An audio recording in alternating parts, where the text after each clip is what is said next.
কোন এক যুদ্ধের মধ্যে যুদ্ধ চলছে চলছে, হযরত আলী রাদিয়াল্লাহু তাআলা কাফের সৈনিকদের সেনা প্রধানকে আক্রমণ করেছে।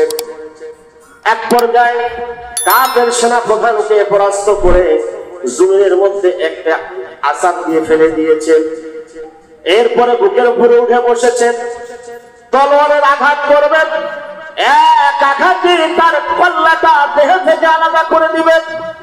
ঠিক এমন মুহূর্তে ওই সেনা প্রধান, কাফের সেনা প্রধান হযরত আলী রাদিয়াল্লাহু তাআলা মুখের মধ্যে থুতু নিক্ষেপ করে দিল।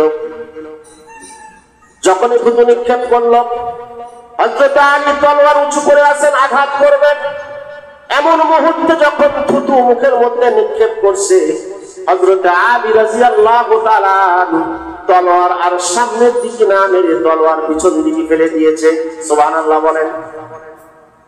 সেনা প্রধান অবাক হয়ে গেল, আশ্চর্য হয়ে গেল, কি ব্যাপার, সে আমাকে পরাস্ত করলো, আমাকে পরাজিত করলো এবং আমাকে হত্যা করার জন্য সে তলোয়ার উঁচু করলো। আমি শুধুমাত্র তার মুখে থুতু নিক্ষেপ করেছি, তার তো আরো রাগ বেশি হওয়ার কথা, সে তো আরো দ্রুত থেকে আমাকে হত্যা করার কথা, আমাকে আঘাত করার কথা, কিন্তু আঘাত করলো না, আমাকে ছেড়ে দিল। কারণটা কি? ওই সেনা প্রধান অত্যন্ত আশ্চর্য হয়ে গেছে, ভিতরে কৌতূহল জাগছে।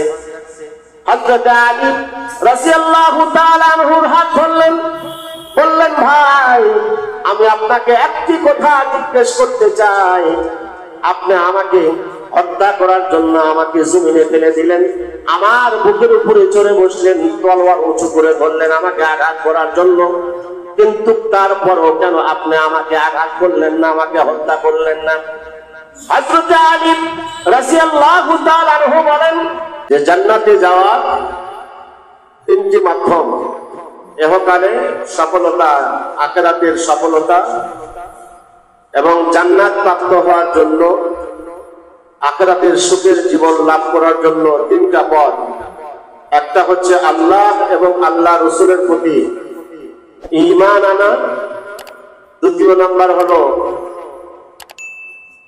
আল্লাহ এবং রাসূলের প্রতি মহব্বত, তৃতীয় হলো আল্লাহর বিধান মোতাবেক এবং রাসূলের আদর্শ মোতাবেক নিজের জীবন যাপন করা।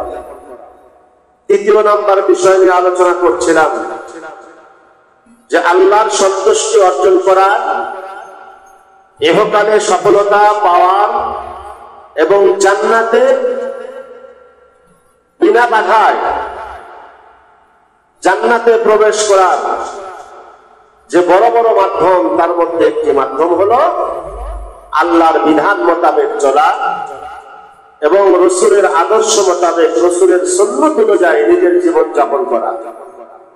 আর নবীজির যত সুন্নাত আছে, সমস্ত সুন্নাত বিশ্লেষণ ব্যাখ্যা করলে আমরা পাই, সেটা হলো 10 প্রকার। নবীজির সুন্নাত দৈনন্দিন জীবনে যেগুলো আমাদের জন্য নবীজি আদর্শ হিসেবে রেখে গিয়েছেন, এগুলাকে গবেষণা করলে 10 প্রকার পাওয়া যায়। তার মধ্যে 1 নাম্বার প্রকার ছিল আচরণ সম্পর্কে, আচার ব্যবহার এ সম্পর্কে রাসূলের সুন্নাত। 1 নাম্বার হলো সবসময় হাসি খুশি থাকা। সবসময় কি থাকা? হাসি খুশি থাকা। নবী আলাইহিস সালাতু ওয়াস সালাম বলেন, عن عبد الله بن الحارث رضي الله تعالى عنه قال قال رسول الله صلى الله عليه وسلم ما رأيت أكثر تبسما من رسول الله صلى الله عليه وسلم وما كان ضحك رسول الله إلا تبسما أو كما قال عليه الصلاة والسلام। নবীজি কখনো মুস্কি ছাড়া কখনো অট্ট হাসি দেয় নাই, সব সময় নবীজি মুস্কি হাসি দিয়েছেন। নবীজির মুখে সবসময় মুস্কি হাসি থাকতো, নবীজিকে কখনো অট্ট হাসি দিতে দেখা যায় নাই। সাহাবী বলেন, আব্দুল্লাহ ইবনে হারিস বলেন যে আমি নবীজির চাইতে বেশি কাউকে মুস্কি হাসি দিতে দেখি নাই। সুবহানাল্লাহ বলেন।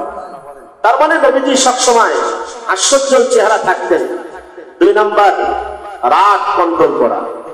যে কোনো মূল্যে রাগকে নিয়ন্ত্রণ করতে হবে, রাগ কন্ট্রোল করতে হবে। রাগ কি করতে হবে? কন্ট্রোল করতে হবে। قال رسول الله صلى الله عليه وسلم من كظم غيظا وهو قادر على أن ينفذه دعاه الله على رؤوس الخلائق يوم القيامة حتى يخيره من الحور ما شاء.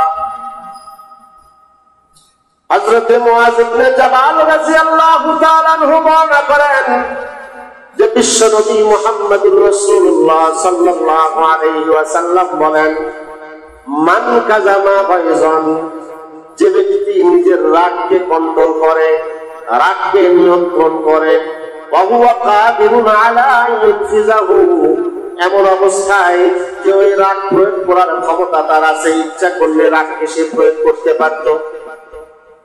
ইচ্ছা করলে যে গালি দিয়েছে তাকে থাপ্পড় মারার ক্ষমতা তার আছে, তাকে হেনস্থা করার ক্ষমতা তার আছে, তাকে লাঠিচার্জ করার ক্ষমতা তার আছে, কিন্তু তারপরও তার ক্ষমতা থাকা সত্ত্বেও সে রাগকে প্রয়োগ করে নাই।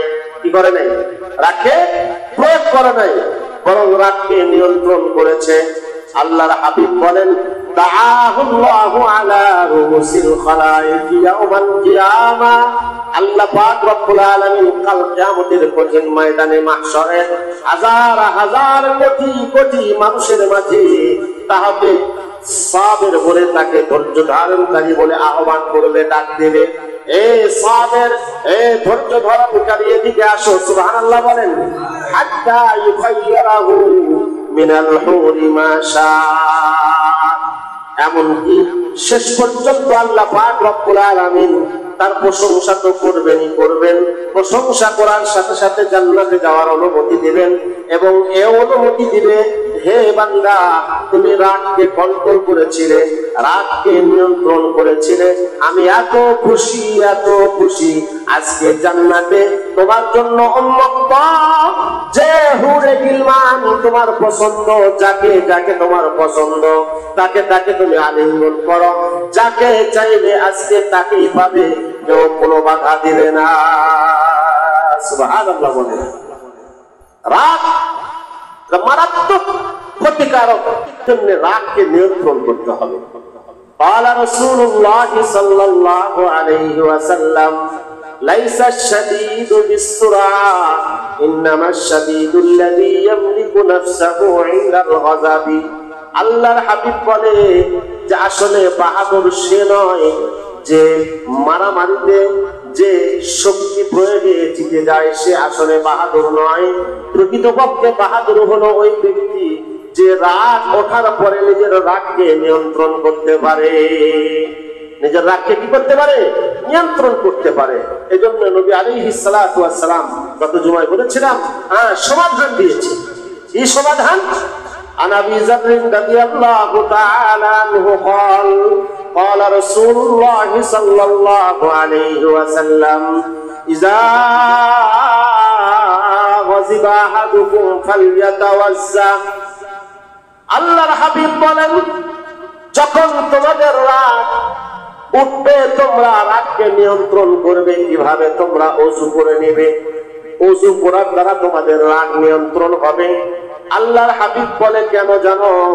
কারণ ইন্নাল গাদাবা মিনাশ শাইতান ওয়া ইন্নাশ শাইতানা খুলিকা মিনান নার ওয়া ইন্নামা ইয়াতফাউন নার বিল মা। আল্লাহর হাবিব বলে, কারণ রাগটা শয়তানের পক্ষ থেকে রাগটা ভিতরে আসে, শয়তানের ইন্ধনের কারণে, শয়তানের চক্রান্তের কারণে, শয়তানের ওয়াসওয়াসার কারণে মানুষের ভিতরে রাগ হয়। এই জন্য শয়তান যেহেতু আগুনের দ্বারা তৈরি, আল্লাহর হাবিব বলেন, আর আগুনটা নিয়ন্ত্রণ হয় পানি দ্বারা। সুতরাং রাগ যদি উঠে তোমরা ওযু করো, ওযু করার দ্বারা যেমন আগুনে পানি দিলে যেমন আগুন নিভে যায়, ওযু করার মাধ্যমেও তেমনি তোমার রাগটা কন্ট্রোল হয়ে যাবে, রাগের উপর নিয়ন্ত্রণ এসে যাবে। فإن ذهب عنه الغضب وإلا وهو قائم فليجلس আল্লাহর হাবিব বলে ওযু করার পরও যদি তোমার রাগ নিয়ন্ত্রণ না হয়, আল্লাহর হাবিব বলে তাহলে বসে যাও, তারপরেও যদি রাগ কন্ট্রোল না হয় ওয়া ইল্লা ফালিয়াস্তাকি, শুয়ে যাও। কি যাও? শুয়ে যাও। তার মানে আল্লাহর হাবিব বলেন, এও বলেছেন শোয়ার পরেও যদি রাগ কন্ট্রোল না হয় মাটির মধ্যে গোড়াগুড়ি করো, মাটির মধ্যে কি করো? গোড়াগুড়ি করো। এবং নবীজি বলেন ক্বালা রাসূলুল্লাহ সাল্লাল্লাহু আলাইহি ওয়াসাল্লাম ইযা গাযিবা আহাদুকুম ফাকুলু আউযু বিল্লাহি মিনাশ শাইতানির রাজীম। যখন তোমার রাগ উঠবে তখন তুমি বলতে থাকো আউযু বিল্লাহি মিনাশ শাইতানির রাজীম, আউযু বিল্লাহি মিনাশ শাইতানির রাজীম। দেখবে রাগ কন্ট্রোল হয়ে যাবে, রাগের উপরে নিয়ন্ত্রণ আসবে। আল্লাহর হাবিব এতগুলো হাদিসের দ্বারা একটা কথাই বুঝালেন যে যে কোনো মূল্যে রাগকে নিয়ন্ত্রণ করতে হবে। রাগকে কি করতে হবে? নিয়ন্ত্রণ করতে হবে। রাগ নিয়ন্ত্রণকারীর জন্য এক বিশাল সুসংবাদ, বিশাল সুসংবাদ। জান্নাতে তো যাবেই যাবে, জান্নাতের যে কোনো নিয়ামত সে চাইতে দেরি তার কাছে হাজির হতে দেরি হবে না। সুবহানাল্লাহ বলেন, আরো চিৎকার দেব সুবহানাল্লাহ। কিতাবের মধ্যে আসছে কোন এক যুদ্ধের মধ্যে যুদ্ধ চলছে হযরত আলী রাদিয়াল্লাহু তাআলা কাফের সৈনিকদের সেনা প্রধানকে আক্রমণ করেছে। এক পর্যায়ে কাফের সেনা প্রধানকে পরাস্ত করে জমিনের মধ্যে একটা আছাড় দিয়ে ফেলে দিয়েছে।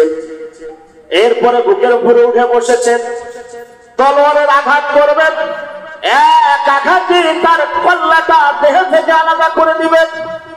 ঠিক এমন মুহূর্তে ওই সেনা প্রধান, কাফের সেনা প্রধান হযরত আলী রাদিয়াল্লাহু তাআলা আনহুর মুখের মধ্যে থুতু নিক্ষেপ করে দিল। যখনই থুতু নিক্ষেপ করলো, হযরত আলী তলোয়ার উঁচু করে আছেন, আঘাত করবেন। এমন মুহূর্তে যখন থুতু মুখের মধ্যে নিক্ষেপ করছে, হযরত আলী রাদিয়াল্লাহু তাআলা তলোয়ার আর সামনের দিকে না মেরে তলোয়ার পিছন দিকে ফেলে দিয়েছে। সুবহানাল্লাহ বলেন। সেনা প্রধান অবাক হয়ে গেল, আশ্চর্য হয়ে গেল, কি ব্যাপার? সে আমাকে পরাস্ত করলো, আমাকে পরাজিত করলো এবং আমাকে হত্যা করার জন্য সে তলোয়ার উঁচু করলো। আমি শুধুমাত্র তার মুখে থুতু নিক্ষেপ করেছি, তার তো আরো রাগ বেশি হওয়ার কথা। সে তো আরো দ্রুত থেকে আমাকে হত্যা করার কথা, আমাকে আঘাত করার কথা, কিন্তু আঘাত করলো না, আমাকে ছেড়ে দিল। কারণটা কি? ওই সেনা প্রধান অত্যন্ত আশ্চর্য হয়ে গেছে, ভিতরে কৌতূহল জাগছে। হযরত আলী রাদিয়াল্লাহু তাআলা আনহুর হাত ধরলেন, বললেন, ভাই আমি আপনাকে একটি কথা জিজ্ঞেস করতে চাই। আপনি আমাকে হত্যা করার জন্য আমাকে জমিনে ফেলে দিলেন, আমার বুকের উপরে চড়ে বসলেন, তলোয়ার উঁচু করে ধরলেন আমাকে আঘাত করার জন্য, কিন্তু তারপরও কেন আপনি আমাকে আঘাত করলেন না, আমাকে হত্যা করলেন না? হযরত আলী রাদিয়াল্লাহু তাআলা আনহু বলেন, এক আল্লাহর দুশমন, ভালো করে শুনে রাখো, আমরা এমন এক জাতি, আমরা নবীর উম্মত, আমরা নবীর সৈনিক, আমরা নবীর আদর্শে গঠিত, আমরা নবীর আদর্শের বাইরে কোনো কাজ করি না। জোরে বলেন সুবহানাল্লাহ। আরো চিৎকার দিয়ে বলেন সুবহানাল্লাহ। সেনা প্রধানকে ডাক দিয়ে বললেন, সত্যি সত্যি তোমাকে আমি হত্যা করার জন্য তোমার বুকের উপরে আমি চড়ে বসেছিলাম, তলোয়ার উঁচু করেছিলাম তোমাকে আঘাত করার জন্য, কিন্তু যখন তুমি আমার মুখে থুতু নিক্ষেপ করেছো আমি তোমাকে ছেড়ে দিয়েছি। কারণ হলো থুতু নিক্ষেপ করার আগ মুহূর্ত পর্যন্ত তোমার সাথে আমার যে যুদ্ধ, তোমাকে যে আমার হত্যা করার প্ল্যান, সব কিছু ছিল আমার রাসূলকে খুশি করার জন্য, দ্বীনকে প্রতিষ্ঠিত করার জন্য, আমার আল্লাহকে খুশি করার জন্য। একমাত্র আল্লাহর জন্যই তোমার সাথে আমি বাদাবাদি করেছি, তোমার সাথে আমি যুদ্ধ করেছি, তোমাকে হত্যা করার জন্য আমি উদ্বুদ্ধ হয়েছি। কিন্তু যখন তুমি আমার চেহারার মধ্যে থুতু নিক্ষেপ করলে, তখন আমার ব্যক্তিগত রাগ এসে গেল যে তুমি আমার শরীরের মধ্যে থুতু দিয়েছ। সুতরাং আমি তোমাকে ছেড়ে দিলাম, কারণ এই মুহূর্তে যদি আমি তোমাকে তলোয়ারের দ্বারা যদি আঘাত করতাম, তাহলে আঘাতটা আল্লাহর জন্য হতো না, দ্বীনকে প্রতিষ্ঠা করার জন্য হতো না, আমার রাসূলকে খুশি করার জন্য হতো না, এটা আমার ব্যক্তিগত রাগকে মেটানোর জন্য হয়তো। আর এই জন্য আমার রাসূল বলছে রাগকে নিয়ন্ত্রণ করতে হবে।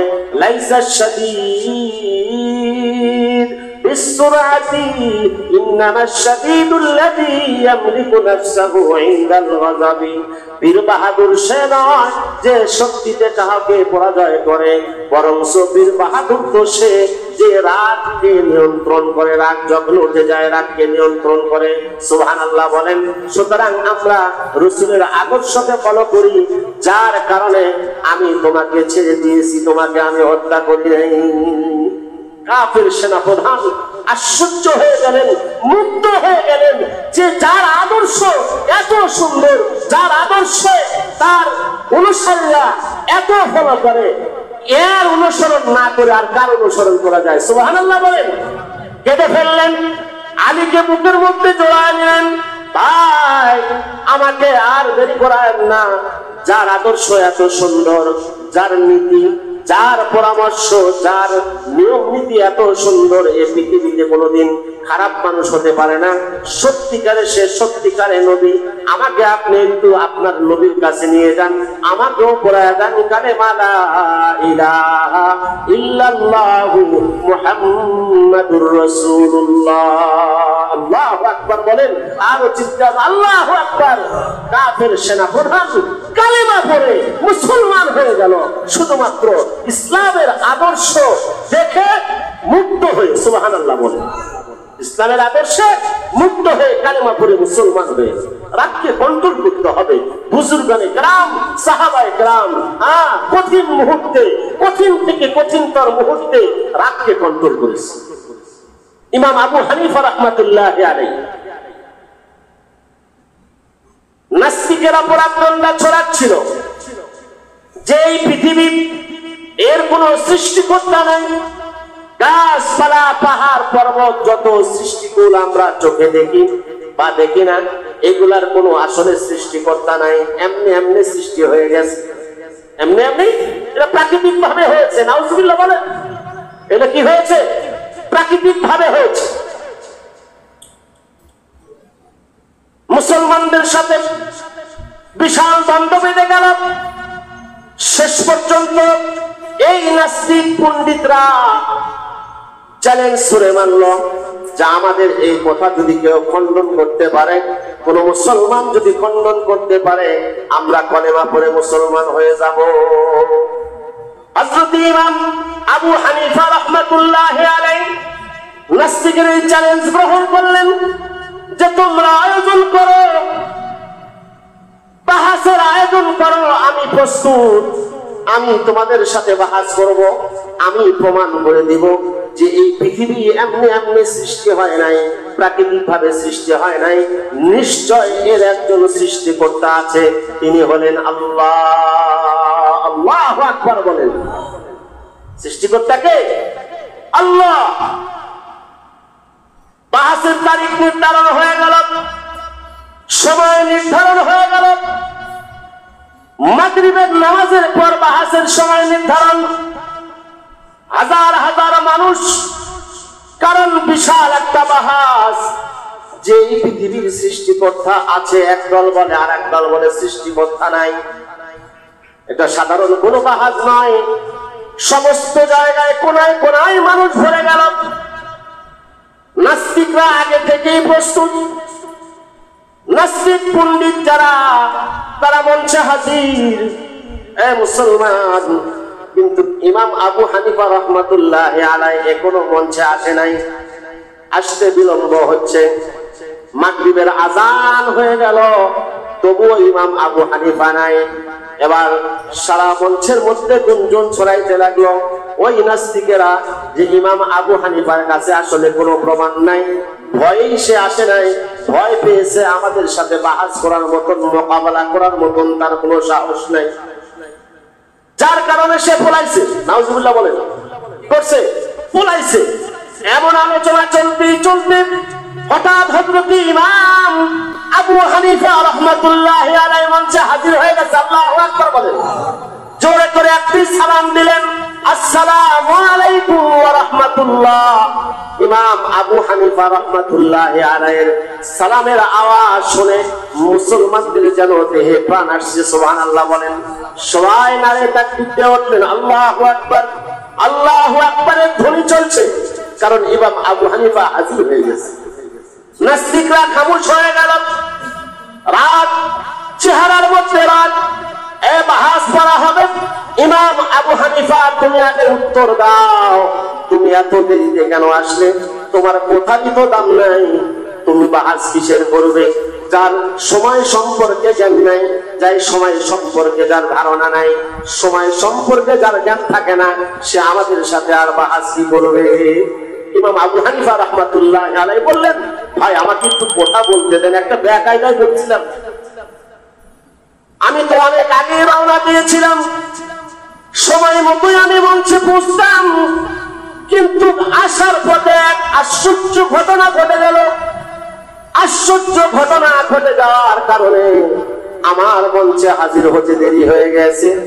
আমাকে মেহেরবানি করে ক্ষমা দৃষ্টিতে দেখুন। নাস্তিকরা আরো চেতে গেল, কি আজগবি কথা বলেন, কি আশ্চর্য ঘটনা আছে খুলে বলেন। কিসের আশ্চর্য ঘটনা খুলে বলেন? এটা বললে তো আপনারা বিশ্বাস করবেন না। কয় না, বলেন।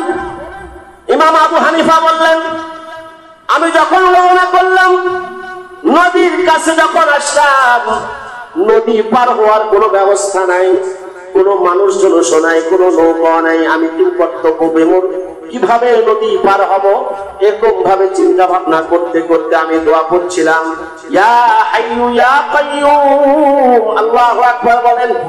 আমি দোয়া করছিলাম, ইয়া হাইয়ু ইয়া কাইয়ুম, ইয়া হাইয়ু ইয়া কাইয়ুম বিরহমাতিকা আস্তাগীস, ইয়া হাইয়ু ইয়া কাইয়ুম বিরহমাতিকা আস্তাগীস। আল্লাহর কাছে সাহায্য চাচ্ছিলাম। হঠাৎ আমি দেখতে পাইলাম নদীর ওপারে একটা বিশাল বটগাছ দেখতে পাইলাম। কিছুক্ষণের মধ্যে দেখলাম একটা বিশাল আকারের তলোয়ার, কোরাত গাছ কাটার কোরাত হাজির হয়ে গেল। কোরাত নিজেই গাছটা কেটে ফেললো। গাছটা আবার অটোমেটিক ভাবে তক্তায় পরিণত হয়ে গেল। সুবহানাল্লাহ বলেন। আমি দেখতে পাইলাম শুধু তক্তা নয়, এই তক্তা গুলা আবার অটোমেটিক দেখলাম সেখানে পেরেক হাজির হয়ে গেছে, লোহা হাজির হয়ে গেছে। অটোমেটিক ভাবে, অদৃশ্য ভাবে একটা তক্তা আর একটা তক্তার সাথে জোড়া লাগানো হচ্ছে। এরপরে দেখলাম একটা পূর্ণাঙ্গ নৌকা তৈরি হয়ে গেল। তারপরে দেখলাম নদীর মধ্যে নৌকাটা নেমে পড়লো। আস্তে আস্তে নদীর মধ্যে তীর, সেই নদী ভেবে আমার কাছে হাজির হয়ে গেল। নৌকা যখন আমার উপরে হাজির হয়ে গেল, আমার কাছে হাজির হয়ে গেল, আমি নৌকার মধ্যে উঠলাম। আবার অটোমেটিক ভাবে নৌকা আমাকে এপারে পার করে দিয়ে গেল। সুবহানাল্লাহ বলেন। নাস্তিক তো আরো হেসে উঠলো, রাগে ফেটে গেল। তা কয় কি এতক্ষণ মনে করছিলাম যে একজন জ্ঞানী মানুষ, ইমাম আবু হানিফা একজন জ্ঞানী মানুষ, এখন দেখতেছি পৃথিবীতে এর চাইতে বোকা, এর চাইতে আহমক আর কেউ নাই। নাউজুবিল্লাহ বলেন।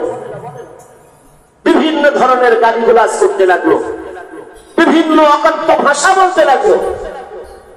ইমাম আবু হানিফা কোনো রাগ করলেন না। সুবহানাল্লাহ বলেন। এমনকি নবী আলাইহিস হযরত ইমাম আবু হানিফা রাহমাতুল্লাহি আলাইহির জন্ম নিয়ে প্রশ্ন তুলল, যার জন্মেরই ঠিক নাই। নাউজুবিল্লাহ বলেন। বলেন তো এমন কথা যদি কেউ বলে, কেমন রাগটা ওঠার কথা। কিন্তু ইমাম আবু হানিফা কোনো রাগ করলেন না, একেবারে নরম ভাষায় উত্তর দিলেন, ভাই অনেকক্ষণ পর্যন্ত আপনারা কথা বলছেন, আমাকে কিছু বলার সুযোগ দেন। এক নাম্বার কথা হলো, আমার জন্ম যে আপনারা কথা বলেছেন, আসলে আমার জন্মের ঠিক আছে। সুবহানাল্লাহ বলেন। আমার মা বাবার যিনি বিবাহ করে আছেন, তিনি এখনো বেঁচে আছে। মা বাবার কাবিননামাও আছে। সুবহানাল্লাহ বলেন। যারা সাক্ষী ছিলেন তারাও বেঁচে আছে, আমি তাদেরকে হাজির করতে পারবো। সুতরাং আপনারা যা বলেছেন ভুল বলেছেন, না জেনে বলেছেন, দ্বিতীয় কথা হলো, আপনারা যে আশ্চর্য হচ্ছেন বিষয়টা কি? তারা বলল, আপনি যে কথাগুলো বললেন এটা কি কখনো সম্ভব?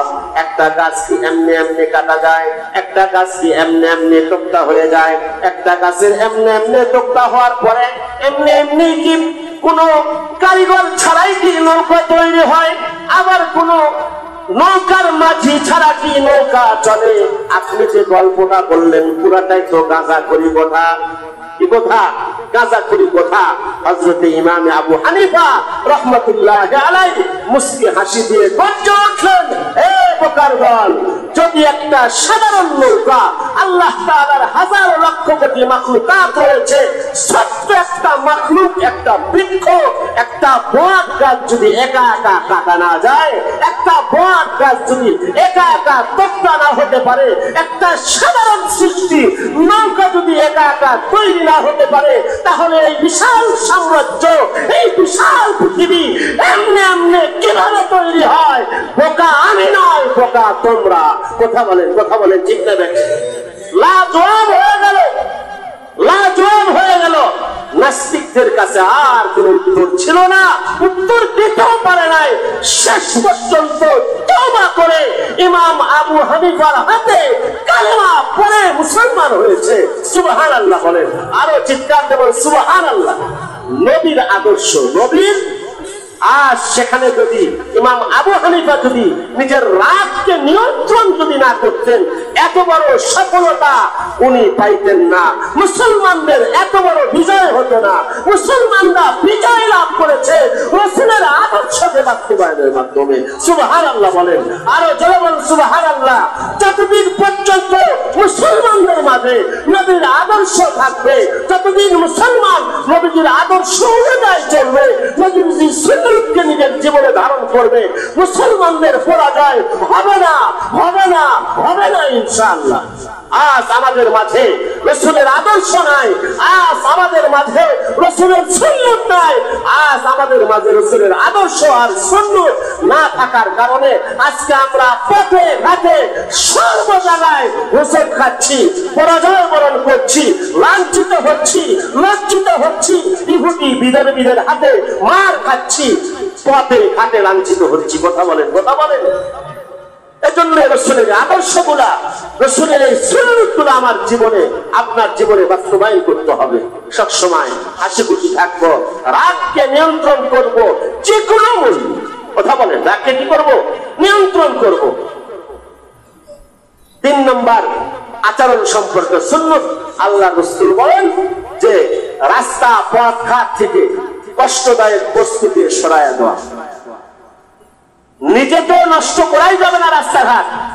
রাস্তাঘাটের উপরে যে দিক দিয়ে মানুষ চলাচল করে, যে পথে মানুষ চলাচল করে, সেখানে কোনো কোলার চোষা, সেখানে কোনো কষ্টদায়ক জিনিস কাটা ইত্যাদি আবর্জনা না ফেলানো।